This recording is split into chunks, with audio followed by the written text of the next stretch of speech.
Welcome. My name is Eric Hendricks.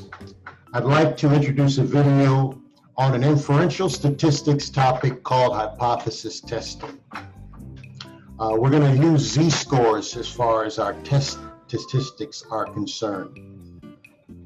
If I had to describe what inferential statistics means to me, I'd say that it was the analysis of claims. You have an initial claim, something you believe to be true, and you don't want to validate your claim polling large numbers of people.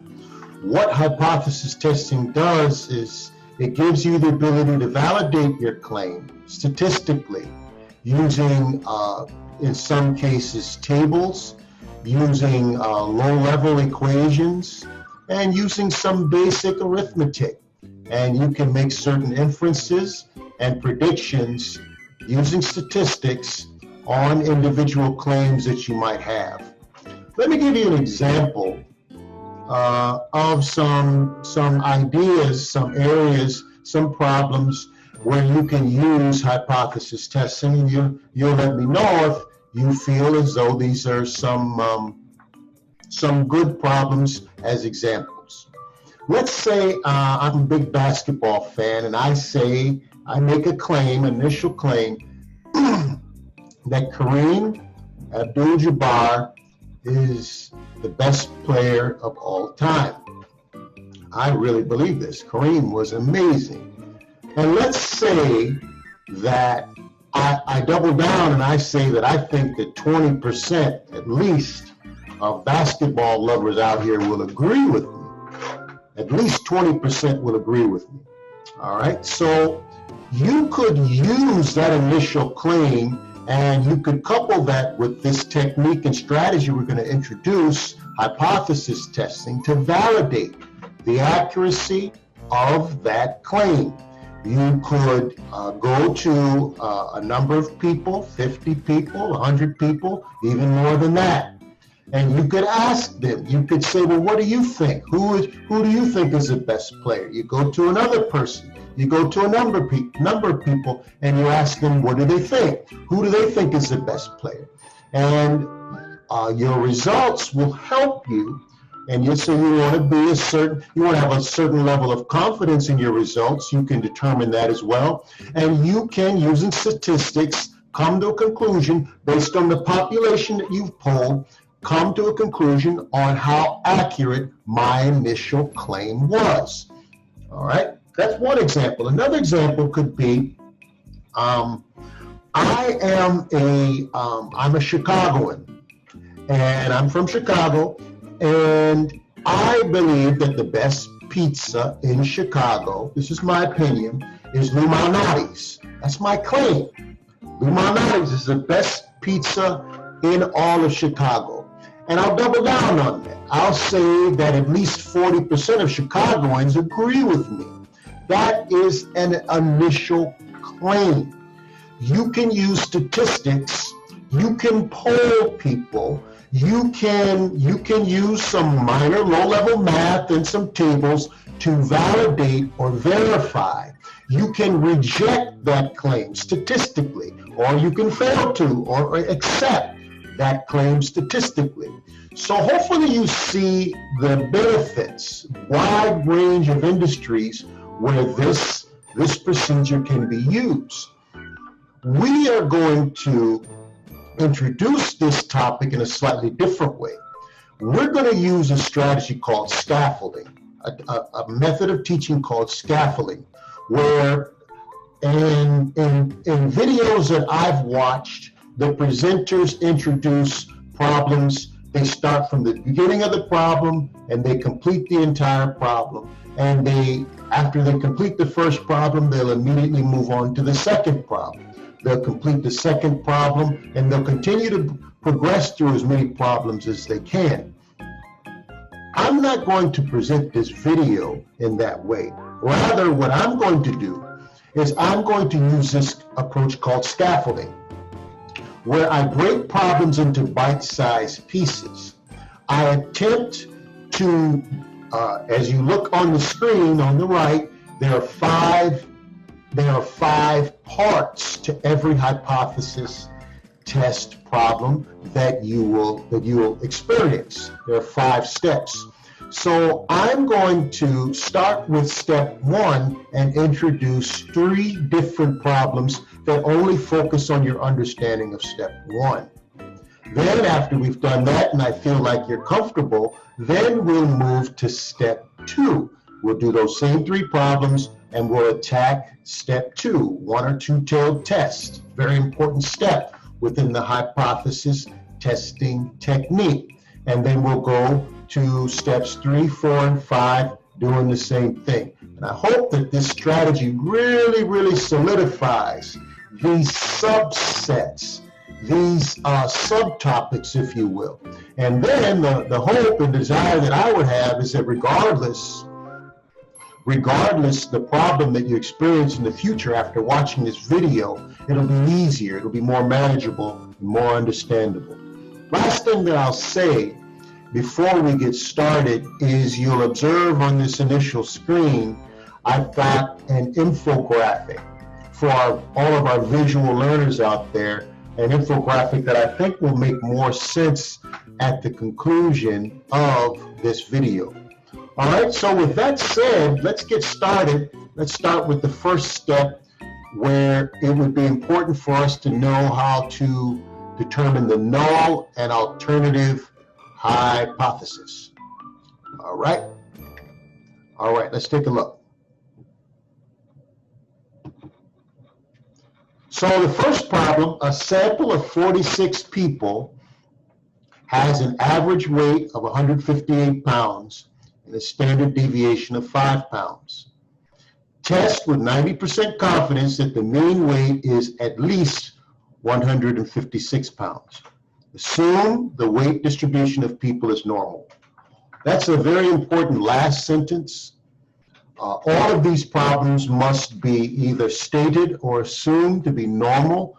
The sample data needs to be normally distributed. Otherwise, the z-score strategy, none of this video would apply to data that's not normally distributed. So the first, the null hypothesis is an initial standard, something that I would describe the null hypothesis as a commonly known truth, a standard that has been established as norm, a standard that has been established as acceptable. The alternative hypothesis would oftentimes be a counter to the null hypothesis. Sometimes that's the case. Sometimes the alternative hypothesis is the complement of the null. Other times the null hypothesis represents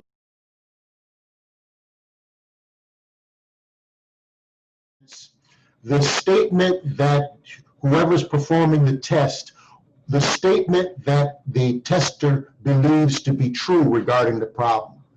So that's what we mean by null hypothesis and alternative hypothesis. The null hypothesis, as I said earlier, is some type of theoretical standard.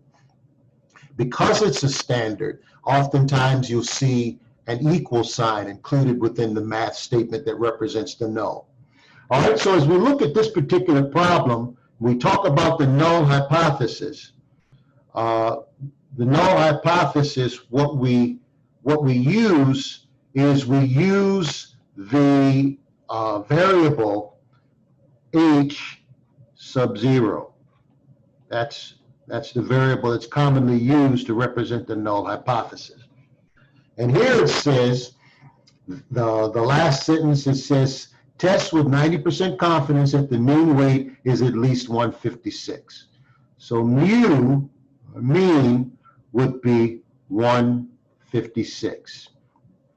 The mean would not be 158 because 158 is the polling data that has been collected. 46 people were polled and asked, what's your weight? Second person was asked, what's your weight? And after 46 people were polled, the average weight was 158. 158 does not represent the standard. Rather, 156 does. All right, so then the alternative hypothesis for this particular problem, the last sentence reads that, actually the second to last sentence reads, with 90% confidence, the mean weight is at least 156. All right, so this person believes that the mean weight is at least means equal to or greater. So let's say that the alternative hypothesis, H sub A, is mu is greater than 156. So that's the very important first step to solving and working with this strategy called hypothesis testing. You need a null hypothesis, and you also need an alternative hypothesis.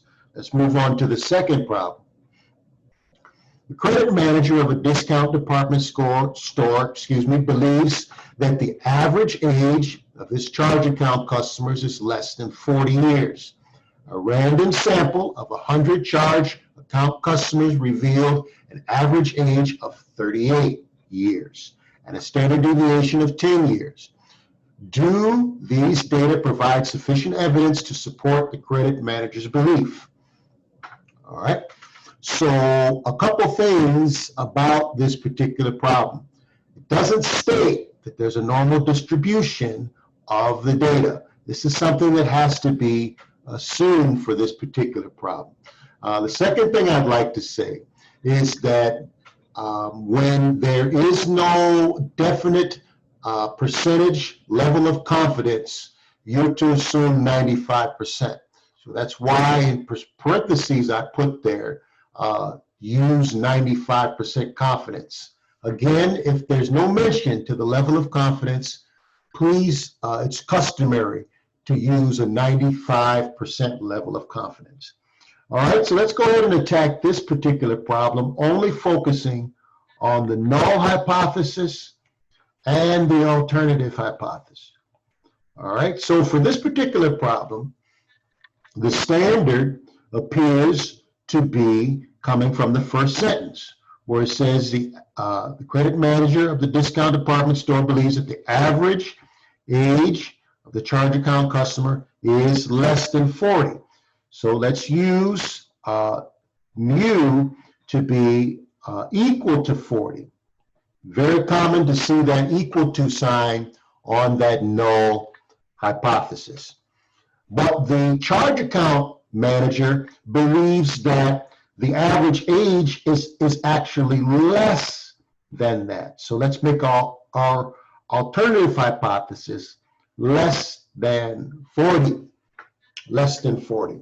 All right, so this again is a very important first step that you would have to tackle for any hypothesis test problem that you'd be confronted with. So hopefully us staying right here and focusing on just this first step would help solidify your understanding in just this part of the problem.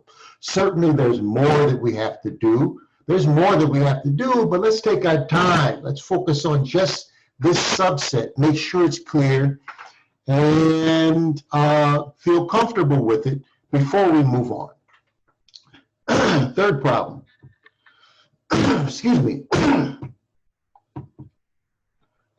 Also, before we tackle this third problem, observe the different types of problems we're working with. Problem one, we're talking about the weight of people. That can be the weight of chemicals. That can be the weight of different objects within a warehouse. Any kind of weight would be fair game for a hypothesis test problem. The second problem might be something that a business person would be interested in when they talk about the age of their customers. Maybe a marketing person would be interested in this kind of problem. And then the third problem is even different from the first two. maybe a medical student would be interested in this kind of problem. So the point I'm trying to make is this is a very important strategy that we're teaching that would be possibly seen in a variety of different industries. Very important technique.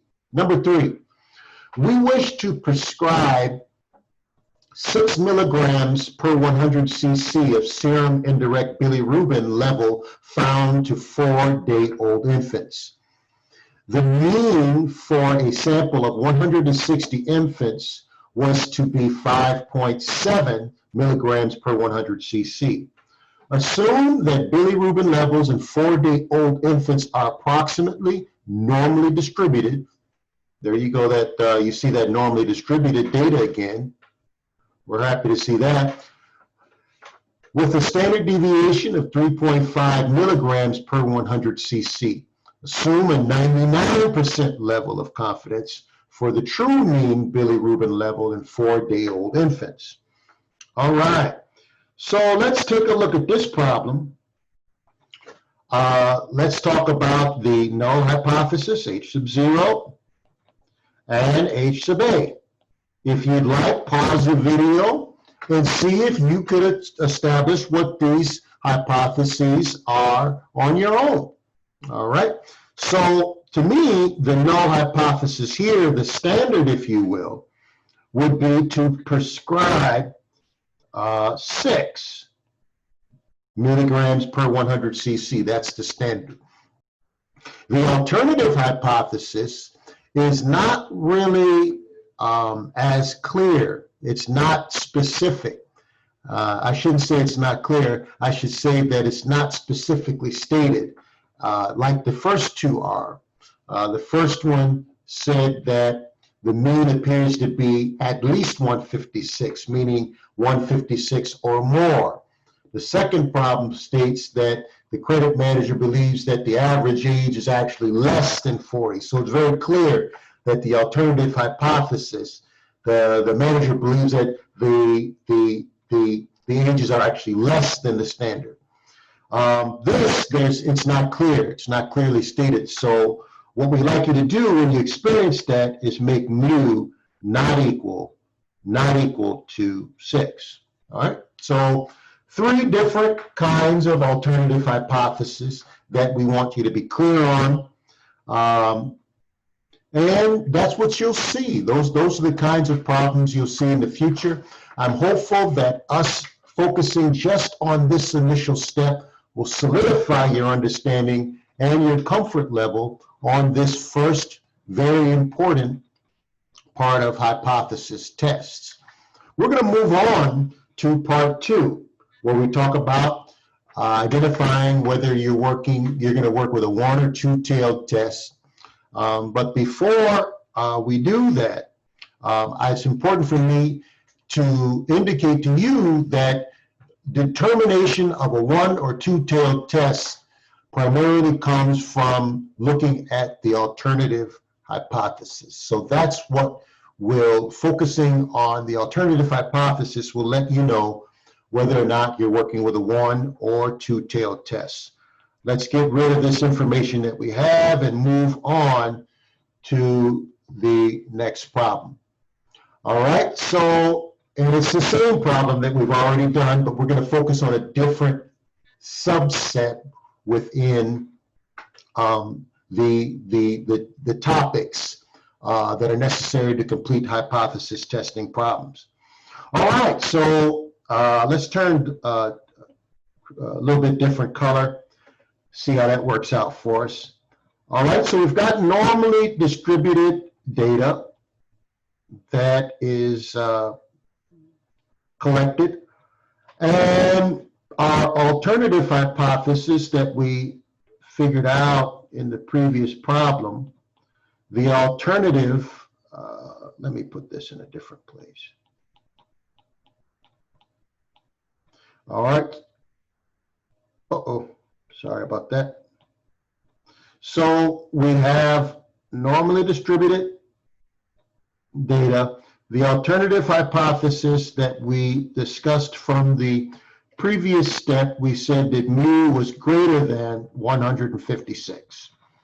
We said that mu was greater than 156. All right.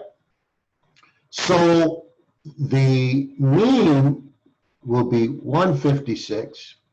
And the alternative hypothesis, which is what you should look at to determine whether or not you have a one or two tailed test, the only side of mu that is greater than 156 here would be the right side.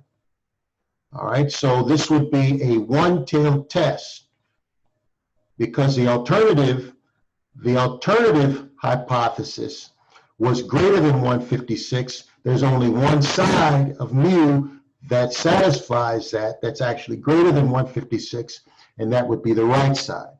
So this would be a one-tail test. And that's all that you would need to do for this particular step. The second problem, again, we've got the normal distribution here with a null, we said was 40. But the alternative hypothesis here, as you might recall, the alternative hypothesis here, maybe we could put it right here, the alternative hypothesis was mu is actually less than 40. The only side of this null that is less than 40 would be the left side. All right, nothing over here would be less than 40. So again, that would be a one-tailed test. Only one side of the null would be less than 40. All right, so let's go to the third problem. Uh-oh, sorry about that. So let's go to the third problem. We have a normal distribution of data here that comes from our sample. And here, our null was 6, and our alternative hypothesis here was that mu is not equal to 6. Well, there are two opportunities within this normally distributed data where the mu would be not equal to 6. It could be more than 6, or it could be less than 6. There are two sides of this null hypothesis that could be not equal to 6. So because of that, we would say that this is a two-tailed test. So this is the second step. First step was identify the null and alternative hypothesis. The second step was to determine if you're working with a one or two-tailed test. And again, as we stated earlier, to determine whether you're working with a one or two-tailed test, you would have to really focus on the alternative hypothesis. And that is the second step. I don't know if I mentioned, but I want to break this topic into two different videos. I should have mentioned that earlier. So I want to go through one additional step, that would be step 3, where we determine the level of confidence, the level of significance, and the critical value. Okay, we'll give you the critical value.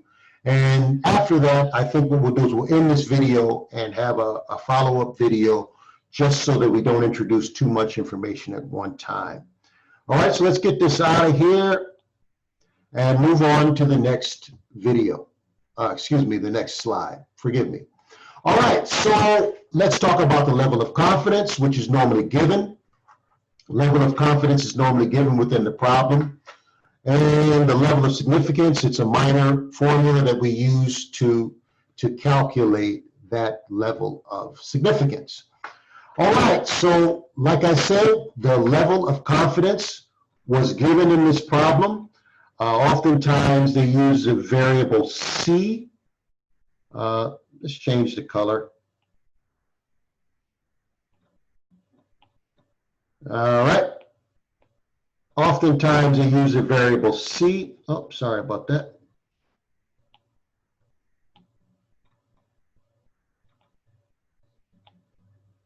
All right. So we got the variable C, the level of confidence is 90%. The decimal equivalent to 90% is 0.9. The level of significance, there's a formula for that. The level of significance, the variable used to identify that is the Greek letter alpha. The formula is 1 minus the level of confidence. So for us, the level of significance here would be 1 minus 0.9 or 0.1. Okay? That we're calling a level of significance. Level of significance. All right? And yeah, the way this is going to be used, let's introduce this now.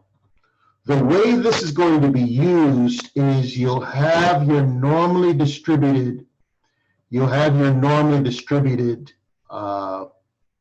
curve here. You have your normally distributed curve, and we'll use this level of significance that, again, we've already established that it would be on the right side.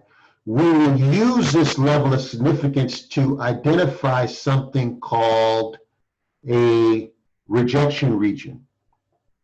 And we will place that level of significance, 0.1,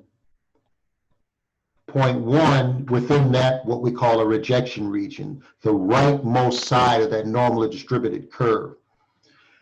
The area beneath this curve would be 1.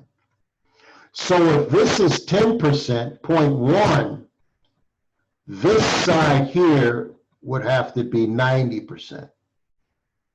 All right, 0.9. We would use this 0.9, the area that's to the right of this cutoff point. We would use that to identify something called a critical value. We would use that to determine something called a critical value. What I've done ahead of time is I've already calculated or used the table to determine this critical value. And we'll show you in the next video how we got it. But for right now, I'll just write down the critical value.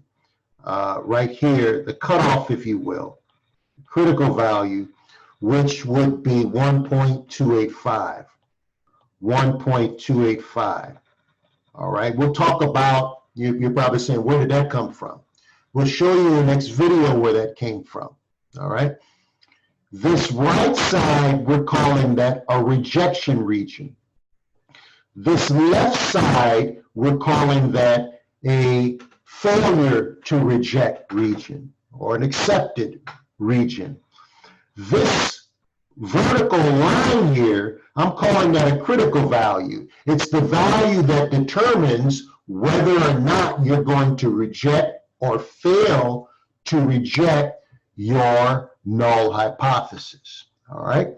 So in this particular step, we're focusing on basically 3 things. We're focusing on the level of confidence, C. We're focused on the level of significance, alpha. And we're focused on that critical value, which up to this point, we really haven't shown you how we got that. But we will very, very soon. Let's move on to the next problem and find those 3 things. All right, move on to the next problem.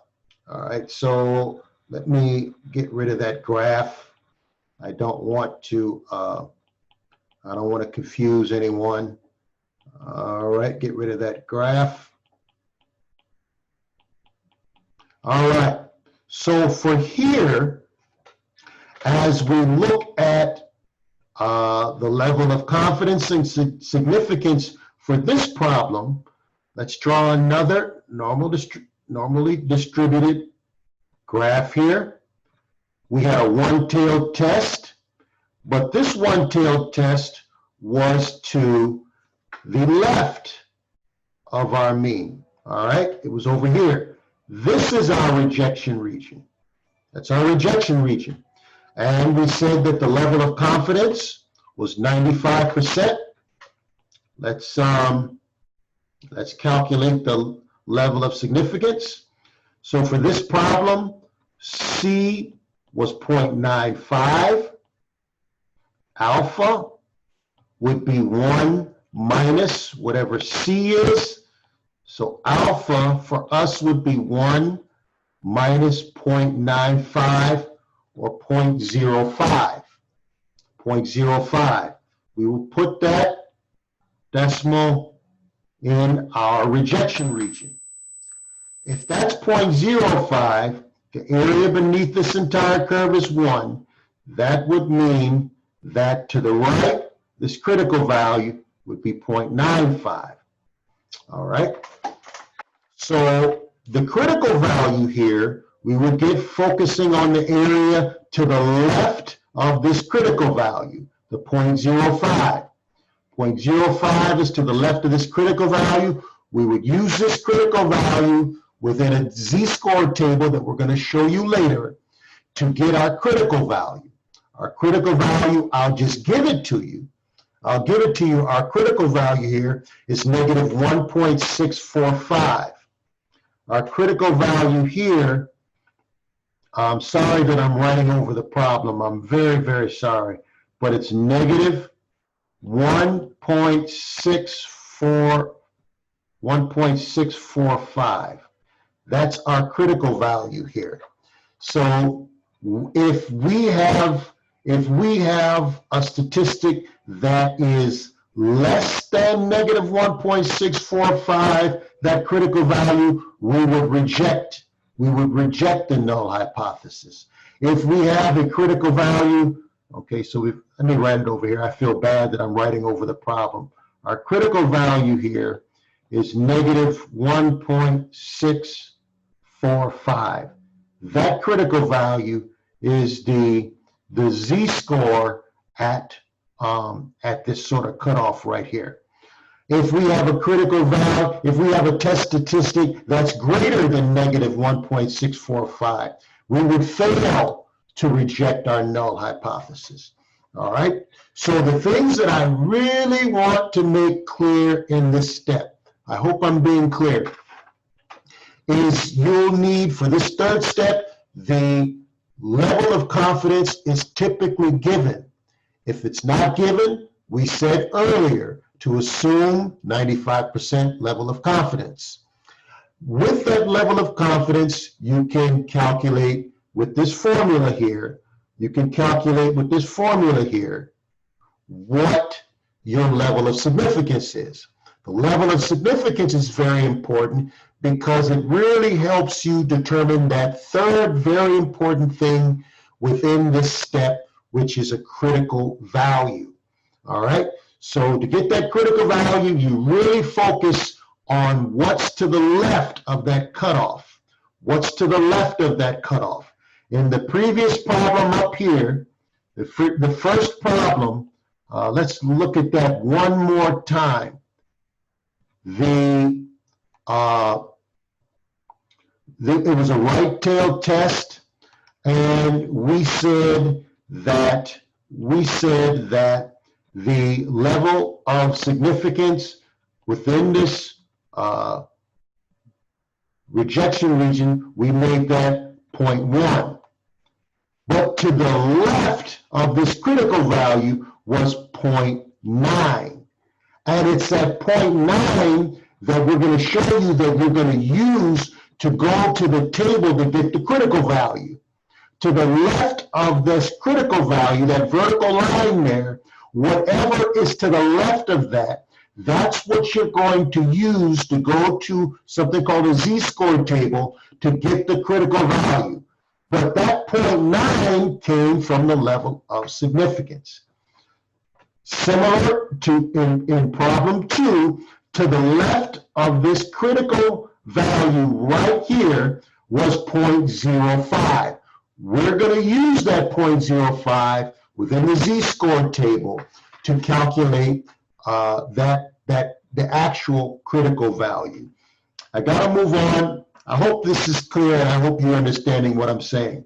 If you feel like you are, try to attempt this problem on your own. What's the level of confidence? It's within the problem. What's the level of significance? And that's basically it. I'll also give you the critical value.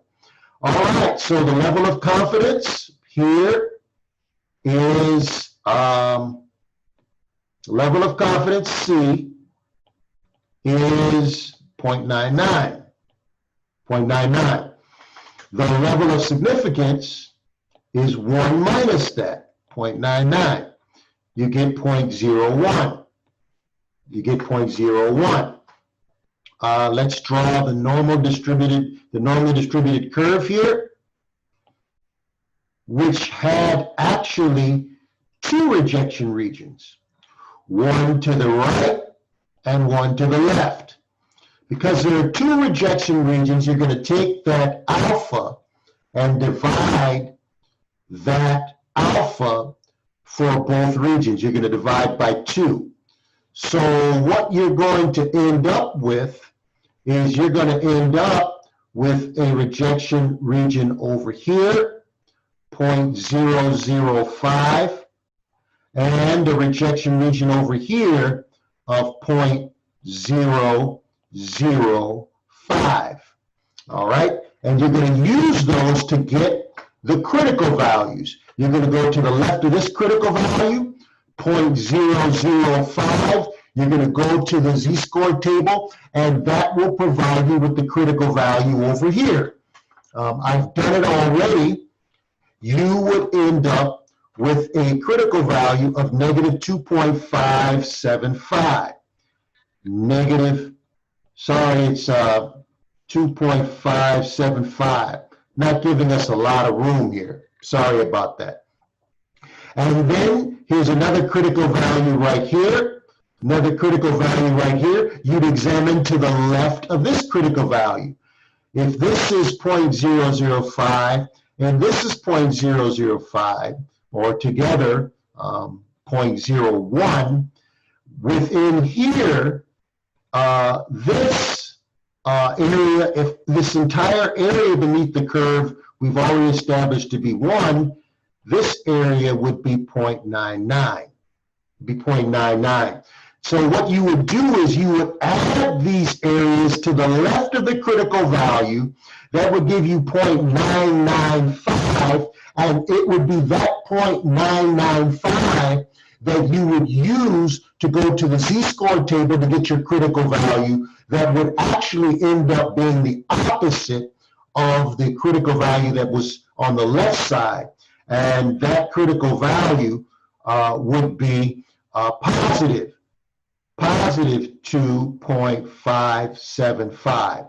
I know you're probably saying, where in the world are these critical values coming from? I get it. We're going to show that to you in the next video. We're actually going to stop. We're going to stop this video. We're going to stop at this point because we've talked about a number of things. Maybe what you could do, maybe what would be a good idea is just to revisit this video and maybe study it, try to do some of these problems on your own, do a lot of pausing of the video, do the problems on your own, and see if you can come up with the null hypothesis, the alternative hypothesis. See if you can look at that alternative hypothesis and determine if you're working with a 1 or 2 tailed test. And after you do that, after you do step 2, look at step 3. Ask yourself if you're able to look within the problem and determine the level of confidence and use that level of confidence to find alpha, which the variable we use to identify the level of significance. See if you can do those things comfortably. And then if you'd like, try to do those same steps for problems that you maybe find online or not. My hope would be that after we've really tried to emphasize these subtopics, my hope would be that you would be able to, at the very least, attack these 3 steps for any problem, any hypothesis test problem. All right, so that's all we have for right now. Please stay tuned and look for the next video, which will complete the next steps that we're going to be working with, where we ask you to understand how to calculate a test statistic, and we ask you to be able to decide and make some inferences on whether to accept or reject our null hypothesis. Thank you for watching.